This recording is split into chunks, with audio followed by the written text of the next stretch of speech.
Hello friends, welcome to Inside Second Initiative. In today's video, we are going to discuss about SC subcategorization. It is one of that topic, it is in trending in news because recently Union government appointed one panel to look after this issue. So first, let us see the video components. So first we are going to discuss about why it is in news. That means the context of the news. Then somewhat information related to this. Then what is the subcategorization within the SC? Debate around the subcategorization. Legality of the subcategorization within particular caste, what is the stand of union government, background of subcategorization, and various landmark judgments related to Supreme Court. And apart from that, we are also going to discuss about constitutional safeguards given to scheduled caste. So these are the video components. Syllabus mapping. It is related to General Studies Paper 2, Indian Polity and Governance. Let's see first why it is in news. Union government, they formed a committee to ensure equal distribution of benefits to scheduled caste. So now we are going to discuss about the composition of committee and what are the intention behind this particular committee. The subcategorization of SC, it came after Prime Minister promise into the demand raised by Madiga community of Telangana. Actually, Prime Minister promised that this issue is going to be taken care when he was doing the assembly election campaign in Telangana. Now let's see, first we are going to discuss about what is the intention behind this. And you know that students, first we have various communities, in terms of reservation. Regarding the reservation, we will give reservation based on the caste as well as based on the gender. Regarding the caste, so far we are having the OBC reservation, SC reservation, ST reservation. So these are the three communities where reservation goes. OBC reservation, I am talking at national level, not the state level.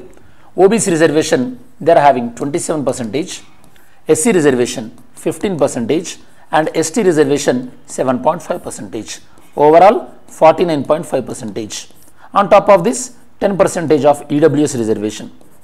Okay, so altogether reservation stands at 59.5%. This is reservation at national level. Of course, within OBC, women reservation comes, and within SC ST women reservation comes.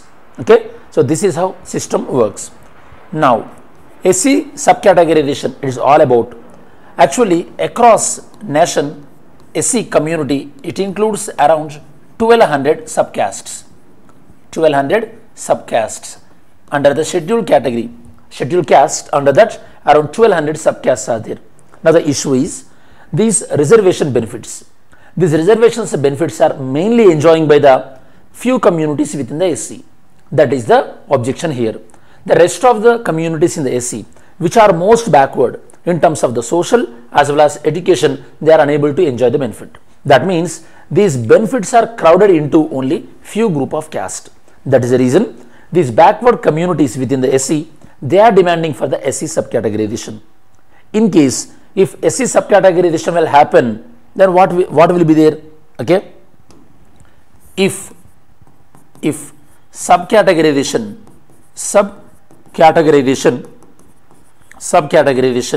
implemented, if subcategorization is implemented, then what will happen?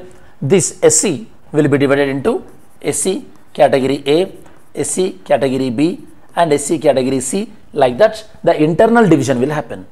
Once the internal division will happen, this 15% will be divided among these, and if they are most backward, then they will be given, for example, more reservation.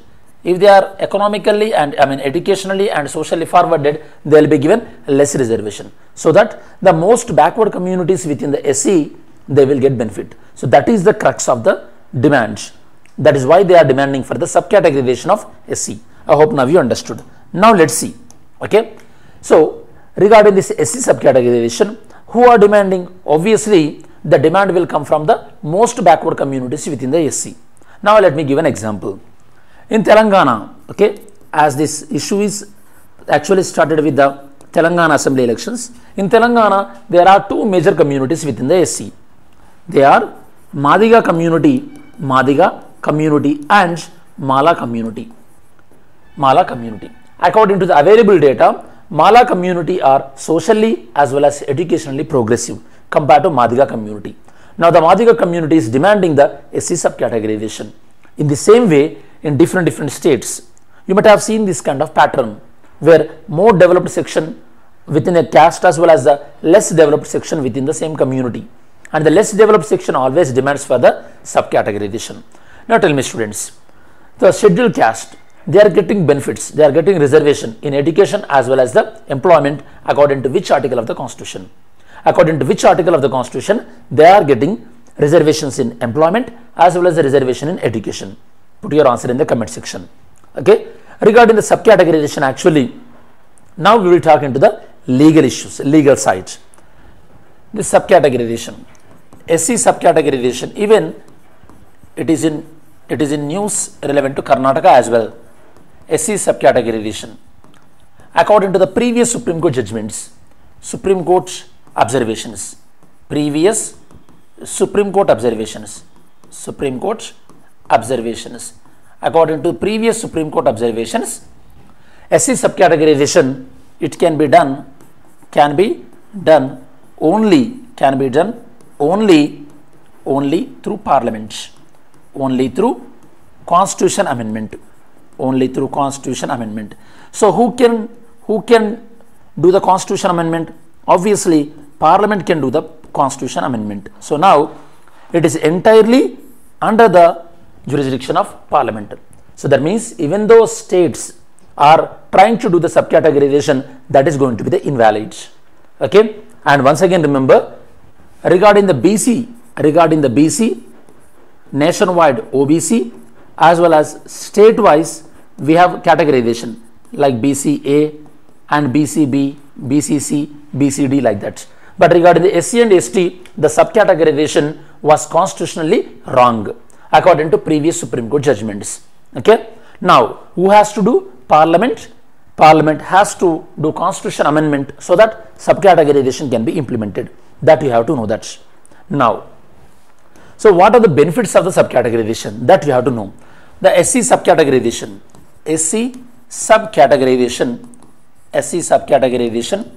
people are demanding for two reasons. First thing is benefits related to education and employment.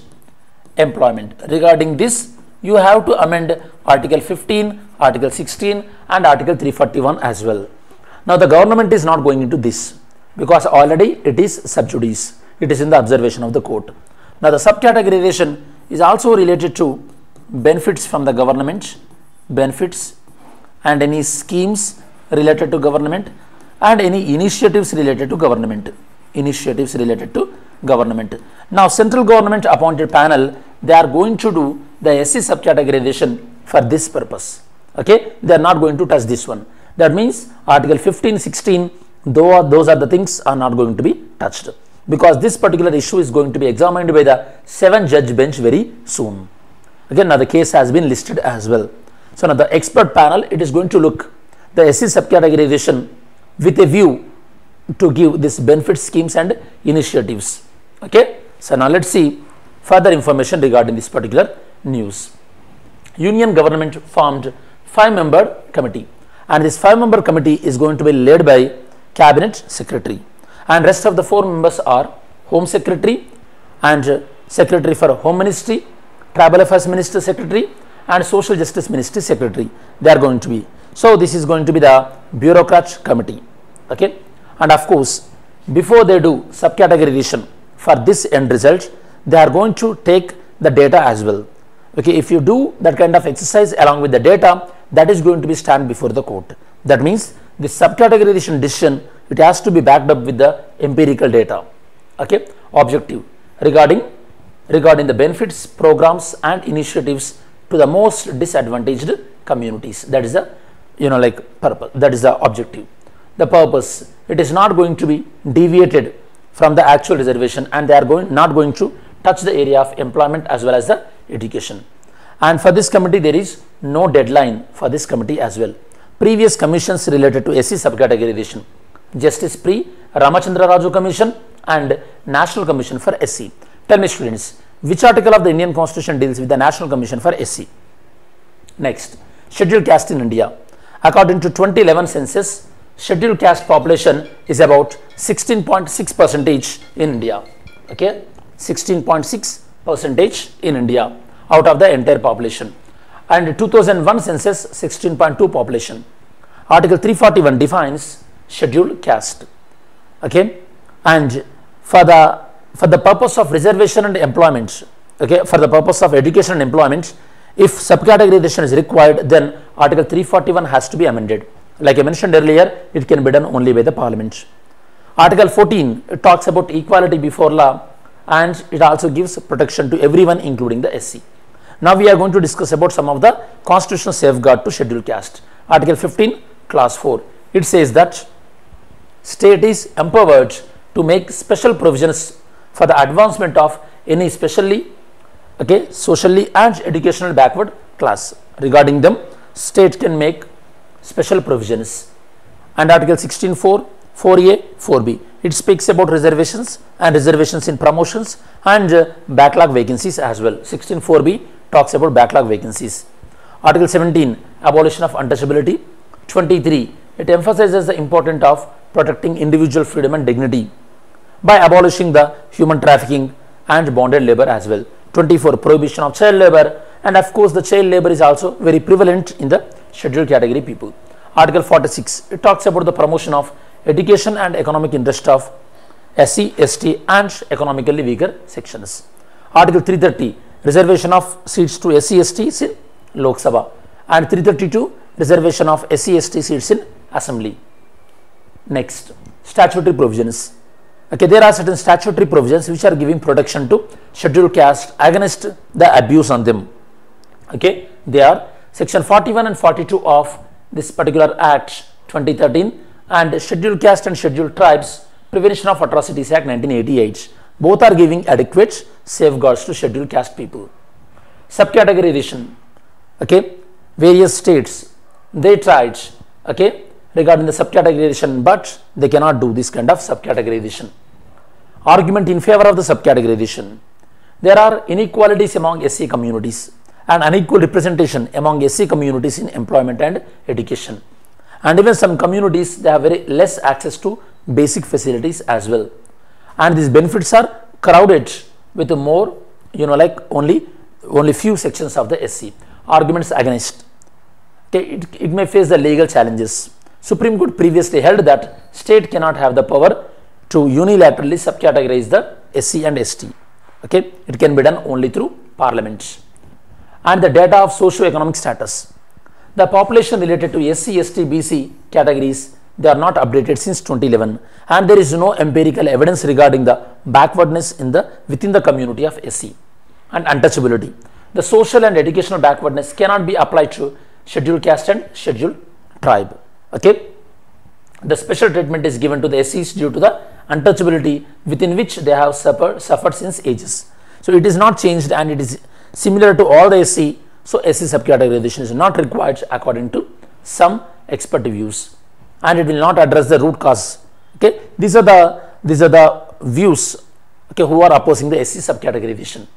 And in very popular case, E.V Chinnaiah versus State of Andhra Pradesh, in this Supreme Court clearly mentioned that SC subcategorization, okay, SC subcategorization, the issue has to be examined by the larger bench.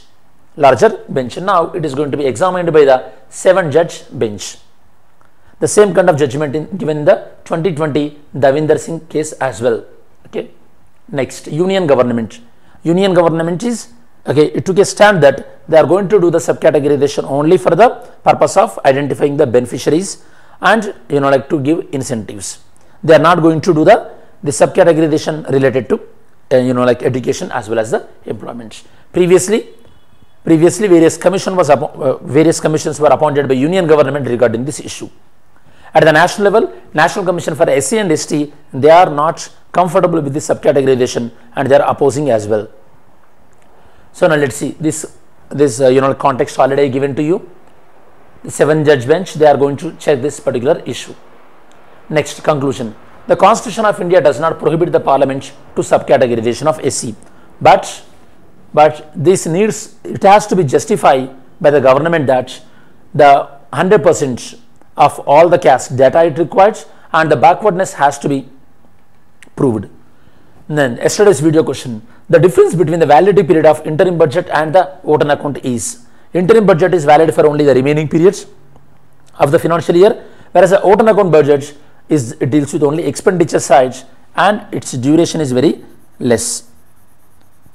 Today's video question, the National Commission for SC consists of chairman, vice chairman and the other members. Okay, pick the right option. Mains question, discuss the role of National Commission for SC to curb violence against Dalits. How it is able to curb the violence against Dalits. As we reach the end of this video, in this particular video we discussed about the topic of SC subcategorization and why it is required, what is the response from the Union government, and what are the observations, previous observations of the Supreme Court, what are the constitutional safeguards given to scheduled caste. So these are the topics we covered in this video, and this is the detailed analysis regarding the SC subcategorization, and thanks for watching.